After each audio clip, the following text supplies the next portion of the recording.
Shalom, saudara dan saudari yang terkasih dalam Tuhan kita Yesus Kristus. Marilah kita luangkan waktu beberapa menit untuk berkencan dengan Tuhan saat ini, agar dari hari ke hari kita semakin dekat dengan Tuhan, sehingga hidup kita semakin diberkati dan menjadi berkat. Bacaan dari Injil Matius bab 25 ayat 23. Maka kata tuannya itu kepadanya, "Baik sekali perbuatanmu itu, hai hambaku yang baik dan setia.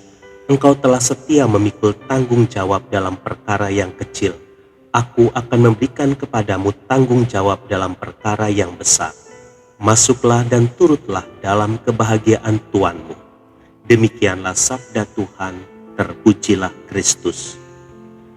Saudara dan saudari yang terkasih dalam Tuhan kita Yesus Kristus, suatu kali seorang mahasiswa sekolah kedokteran membaca sebuah buku karangan Thomas Carlyle.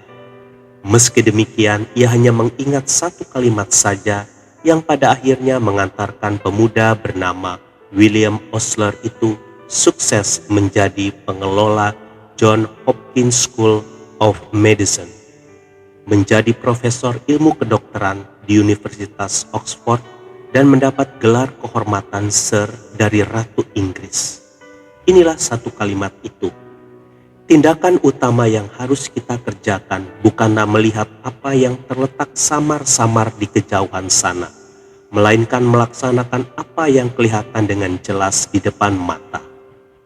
Saudara dan saudari yang terkasih dalam Tuhan kita Yesus Kristus, bila direnungkan, banyak hal yang sudah Tuhan letakkan di tangan kita. Waktu, tenaga, otak yang cerdas, kesehatan, dan sebagainya. Semua itu adalah aset yang berharga yang bila digunakan dengan maksimal dapat membawa kita pada puncak sukses. Otak kita saja bila dimanfaatkan dengan lebih optimal akan menghasilkan sesuatu yang luar biasa. Seperti Stephen Hawking, walaupun tubuhnya lumpuh, tetapi ia sanggup menjadi guru besar, bahkan menciptakan berbagai rumus fisika dengan otaknya. Ia pun dijuluki sebagai manusia jenius kedua setelah Albert Einstein. Itu baru hal otak. Kita masih memiliki kemampuan lainnya yang hebat.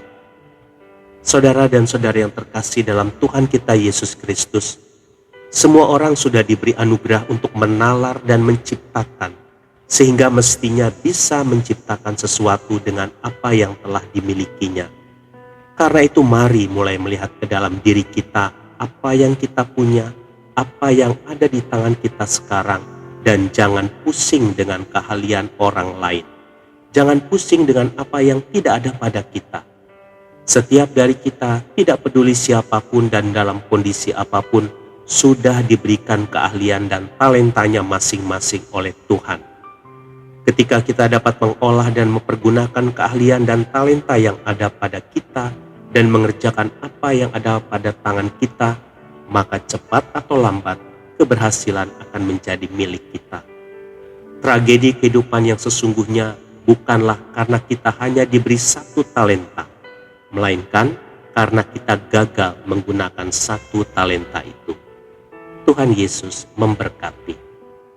Marilah kita berdoa dalam nama Bapa dan Putra dan Roh Kudus. Amin. Tuhan Yesus, terima kasih untuk setiap talenta yang telah Kau berikan padaku. Mampukan aku untuk mengembangkannya sehingga dapat memberkati banyak orang. Jangan biarkan aku ingin menjadi seperti orang lain, tapi mantapkanlah niatku untuk menjadi diriku sendiri dengan apa yang sudah Kau berikan padaku. Amin. Dalam nama Bapa dan Putra dan Roh Kudus. Amin.